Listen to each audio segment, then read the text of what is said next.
mulher postar o próprio corpo no pós-parto? Quem acompanha a Malu Borges ou acompanha conteúdo sobre maternidade, ou até não acompanha, simplesmente ouviu por aí essa fofoca, ela teve bebê recentemente e ela tá sendo muito criticada por ter postado o seu próprio corpo no pós-parto. Mas quem de fato acompanha conteúdo de maternidade sabe que isso é muito comum. Desde criadoras grandes até mulheres comuns, que não têm muitos seguidores, postam, assim, o seu corpo, a sua evolução de antes e depois do parto, durante a gravidez. Eu mesma, quando estava grávida, nunca, assim, fui atrás desse conteúdo específico, mas é algo que vai aparecendo, sabe? Conforme tu vai consumindo esse conteúdo de maternidade, tu vai se deparar com mulheres mostrando o seu antes e depois da gravidez. E isso é super comum. E a foto que causou a polêmica em questão é essa daqui, onde ela tá 2 dias pós-parto e ela tem um corpo magro. A gente pode observar que ela tem sim aquela barriguinha pós-parto normal, mas o corpo dela está magro. E as pessoas consideram ela mostrar isso prejudicial. Ela também mostrou o corpo dela, acho que 2 semanas pós-parto, e já mostra ali que ela teve uma boa redução do inchaço. E, né, o corpo dela é magro, sempre foi magro. E quem acompanhou a gravidez dela, viu que ela treinou do início ao fim da gravidez. E eu vi também, durante a gravidez dela, críticas sobre isso, né? Sobre ela estar treinando na gravidez, sobre como a preocupação dela com o estético ia muito além da preocupação com a filha. Mas quando a gente pesquisa no TikTok sobre o pós-parto dela, a gente vê que as críticas, elas não são só sobre ela mostrar o pós-parto. A gente também vê que eles falaram mal até mesmo do fato de como ela conta como foi o parto dela. E eu vou te falar que eu tô vendo que estão pegando essa menina pra Cristo, tá? Bom, eu vou dar a minha opinião aqui, estando sim no meu lugar de fala, porque eu também sou mãe, também passei por um pós-parto, conheço muitas mulheres também que passaram por isso, né? Obviamente. Mas vamos começar com um ponto inicial, que são as críticas sobre ela estar expondo isso. As pessoas falam muito sobre a comparação que as mulheres podem fazer consigo mesmas vendo esse tipo de conteúdo, né?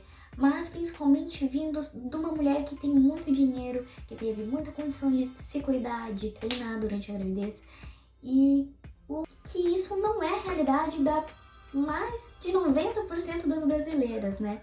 E eu entendo sim o que as pessoas querem dizer quando reclamam disso, mas a gente tem que parar pra pensar que não faz sentido reclamar disso. Acho que toda mulher, independente da sua classe social, tem o direito de compartilhar a sua própria experiência. Assim como ela compartilhou a experiência do parto dela, que segundo ela foi maravilhoso, porque no final ela teve anestesia, ela não sentiu a dor do expulsivo, então pra ela foi ótimo. E as pessoas ficaram com raiva disso porque ela teve acessibilidade a essa anestesia, né? E que pra ela, claro que vai ser maravilhoso. Também tem que analisar, gente, que ela de maneira alguma, ela omite que ela teve o uso dessa anestesia. Que em momento nenhum ela omite que ela teve a melhor equipe de médicos possível a gravidez dela inteira. Ela não omite que ela treinou, que ela teve uma gravidez ativa, que ela se alimentou bem. Então, todo o processo dela é mostrando a realidade dela, assim como quando uma mulher comum expõe a sua própria realidade. Como muitas mulheres que têm dinheiro podem acabar ficando com sobrepeso sim na gravidez, mesmo se cuidando, porque tem diversos fatores que podem levar a mulher a ter sobrepeso na gravidez. A diabetes, a hipertensão, são muitas coisas às vezes que impedem a mulher até mesmo de poder treinar. Eu entendo que pode sim machucar muita gente. A gente vê uma realidade que a gente não pode viver, sabe? A gente vê aquela pessoa que pode ter aquilo que a gente não tem. Que essa é a realidade do mundo, entendeu? A gente vai ver as pessoas conquistando coisas que a gente não pôde, a gente vai presenciar, a gente vai ter muita frustração na vida, sabe? E eu não acho que realmente esse tipo de conteúdo seja a maior problemática do mundo. Até porque quando mulheres comuns postam o seu próprio corpo no pós-parto, as pessoas não costumam ficar bravas. Na verdade, elas têm raiva quando a mulher fica bonita.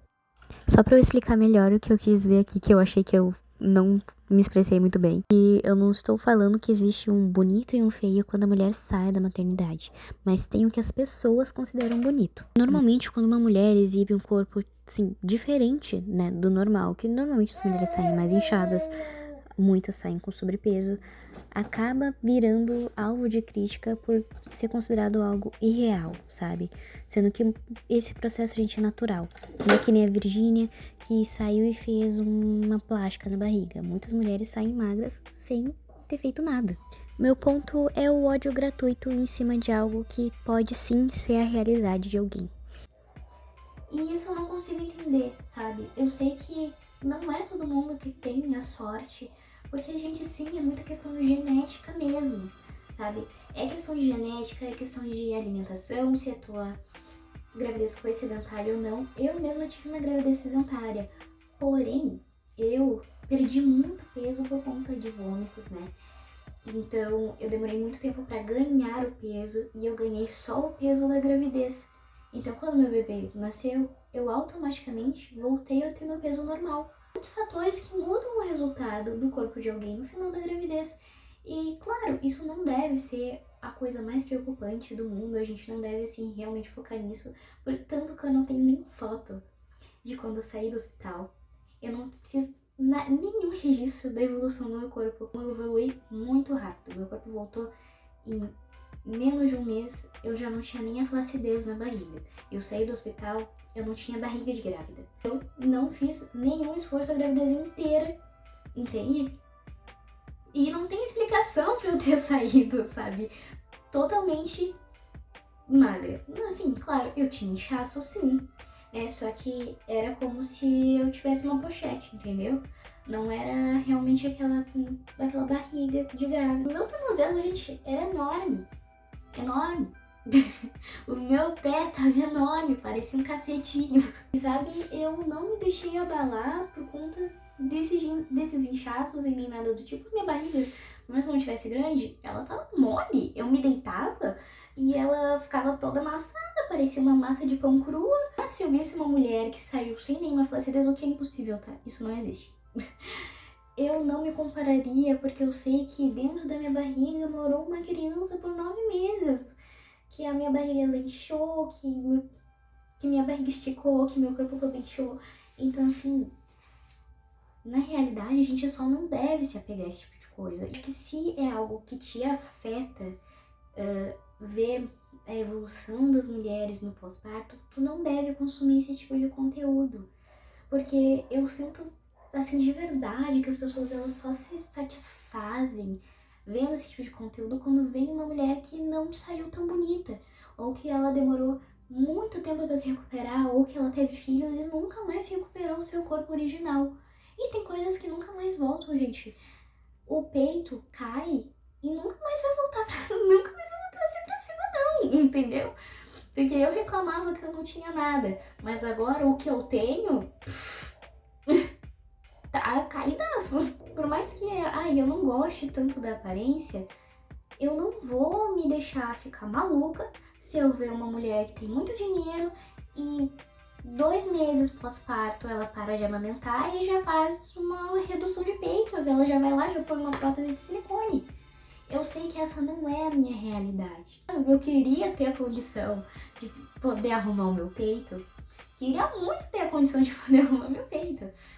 Mas eu vejo, assim, que se não tá dentro do que eu posso, eu não vou surtar por isso. Eu acho que a internet se colocou assim numa posição onde a gente não pode frustrar as pessoas de maneira nenhuma. Assim, que ninguém tem estômago pra se frustrar. Existem mulheres comuns que em meses já estão com o corpo perfeito, gente. Com o corpo de como elas eram antes de engravidar. E eu conheço algumas. Eu conheço, assim, então eu posso te confirmar que tal pessoa não teve dinheiro pra fazer uma abdominoplastia. Que ela também não faz academia, entendeu? Eu conheço diversas pessoas. E é muito, assim, de fator genético, assim como a estria também é genética, a velocidade que o corpo volta também é genético. É normal aparecer estria ou outra, eu também tive algumas, mesmo que eu tenha me cuidado. Eu religiosamente, todos os dias, passava óleo hidratante na minha barriga, no meu peito, tudo que é possível, assim, de rasgar e ter estria, eu passava. E, gente, se você visse o tanto de estria que eu tinha no meu peito, parecia uma tempestade de raios. Essa é a minha realidade, sabe? Eu sei que tem mulheres que não têm estria no peito. O que a gente tem que sempre colocar na nossa cabeça é a nossa realidade, entendeu? Eu acho que é a forma mais fácil da gente lidar com qualquer coisa. Eu sou, assim, a pessoa mais saudável mentalmente. Eu sei que eu tô falando um monte de coisa aqui e um monte de gente não vai concordar comigo. Que, sabe, claro que tem coisas que são muito injustas. Muito mesmo. E que assim a gente tem que lutar, né, pra que mude. Mas tem outras que é impossível. E essa questão do pós-parto não é algo que possa ser feito, porque cada corpo é um corpo, cada corpo vai agir de maneira diferente, cada gravidez vai ser diferente. Eu vejo muita coisa absurda assim no mundo da maternidade, assim como quando a Alexa teve a bebê dela, que infelizmente veio a óbito por conta da pré-eclâmpsia, e as pessoas falam, nossa, mas ela teve acesso aos melhores médicos, a melhor equipe possível durante a gravidez dela. Como isso aconteceu? Gente, porque o corpo humano, ele é imprevisível. As pessoas falam também da mulher que, ai, nossa, como é que ela tá só na cama na gravidez, sendo que ela tem muito dinheiro? Por que ela tá vomitando? Por que ela tá passando mal? Gente, porque é biológico. Tem coisas que não tem, sabe, o que ser feitos. Tanta mulher que tem dinheiro quanto a que não tem, pode passar pelas mesmas coisas, tanto na gravidez quanto no pós-parto. Eu acho que, assim, realmente, quando a gente não tá bem, o ideal é a gente não acompanhar. Eu, por um tempo, larguei o TikTok de mão quando eu tava grávida, porque apareciam muitas perdas, assim, de mulheres que estavam com o mesmo tempo de gestação que eu, e coisas muito tristes e muita coisa muito horrível, assim, que eu ficava muito mal.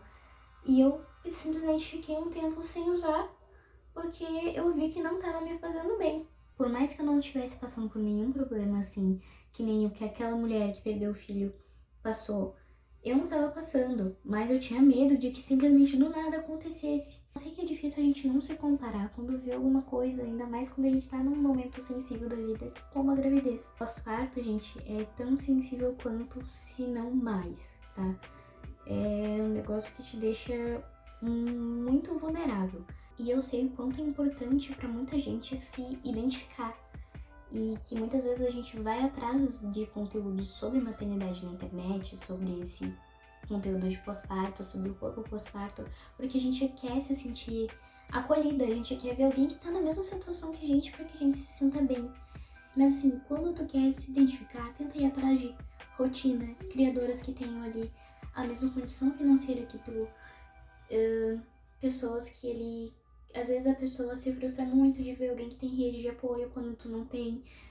E as pessoas, elas não devem, gente, parar de mostrar a realidade delas, porque a nossa é diferente, entendeu? Eu mesma passo o dia inteiro sozinha com meu bebê. Eu só tô podendo gravar agora porque ele tá dormindo. E muitas vezes eu tenho que escolher o que eu vou fazer enquanto ele tá dormindo. Eu tenho que escolher se eu vou descansar também, ou se eu vou limpar a casa, se eu vou fazer comida, entende? Eu não tenho ninguém que vá cuidar dele pra eu gravar um vídeo, ninguém que vai olhar ele pra mim, pra eu limpar a casa, pra eu tomar banho. Tudo que eu faço com ele junto. E eu não vou me frustrar de ver uma mulher que tem ali um marido que tá o tempo todo junto, que vai lá, pega a criança pra ela poder fazer tudo, porque o meu marido trabalha num horário e, tipo, durante a tarde, durante a noite, ele não vai estar aqui pra me ajudar com a criança. E eu não posso me frustrar de ver um marido que chega às 6 da tarde e que pode passar a noite inteira com a esposa e com o filho. Que é a mesma situação da pessoa que não namora e daí quando chega o dia dos namorados ela fica lá enchendo o saco porque ela não tem um namorado. Que fica aqueles posts chatos pra caramba. Ai, nossa, pode acabar o dia dos namorados. Ai, hoje eu não vou nem abrir o meu celular. Ai, minha filha, pelo amor de Deus, descansa. Eu acho que é isso que falta pra gente, assim, descansar. E me falta também, me falta muito descanso. Antes que alguém taque uma pedra na minha cabeça, eu quero só deixar claro, né, o que eu quis dizer com esse vídeo. Porque eu sei que a gente sempre tem que reforçar alguns pontos pra não ser atacada. Que eu entendo qual é a problemática que vocês querem falar sobre isso. Sobre a questão social, sobre como é diferente para uma mulher ter dinheiro, como aqui não tem. Mas eu quis trazer outra visão sobre realmente o que é biológico, né? Sobre como a pessoa se cuida, muda totalmente o cenário da gravidez dela, sobre as condições de saúde da pessoa também mudam totalmente a gestação e o pós-parto, e que a gente não deve se comparar sobre esse assunto, sabe? A gente nunca deve colocar essa pressão tão grande como se trata a gente do nosso corpo, que são coisas que a gente não controla, principalmente a velocidade com que o nosso corpo volta depois do parto. Eu sei que, vindo de uma pessoa que lidou bem com a situação, talvez não seja... As pessoas talvez não... Sabe, não acham que a minha opinião é válida. Eu acho que traz muita insegurança a gente ficar falando sobre tudo o que ficou ruim no teu corpo depois que tu teve bebê. Porque uma mulher grávida vendo que, nossa, então isso vai acontecer comigo, eu não acho que é tão positivo assim quanto as pessoas pensam, sabe? Quanto a pessoa pensa, não, é que isso representa a maioria das mulheres. Nem sempre, sabe?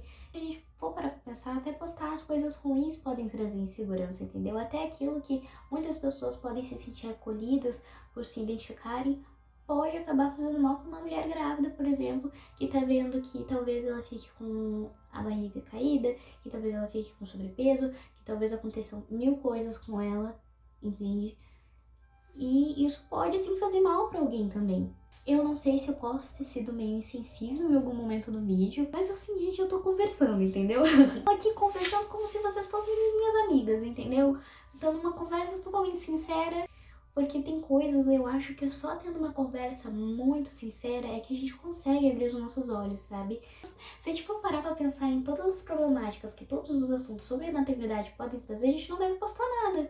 A gente não deve postar sobre a amamentação, a gente não deve postar sobre o pós-parto, a gente não deve postar sobre a gravidez, porque, gente, a maternidade ela é inteiramente difícil. Mas para algumas pessoas ela pode ser muito leve, entende? Para cada pessoa é diferente. E eu acho muito válido compartilhar suas experiências, independente de quais elas sejam, independente da tua condição financeira. A gente só tem que filtrar realmente o que a gente quer consumir. Isso é normal. Acordou. Coitadinho. Eu tô descabelado. Então, gente, esse é o vídeo. Eu não tenho mais muito o que falar, então eu vou encerrar por aqui, porque alguém não tá muito feliz, né? É isso, tchau!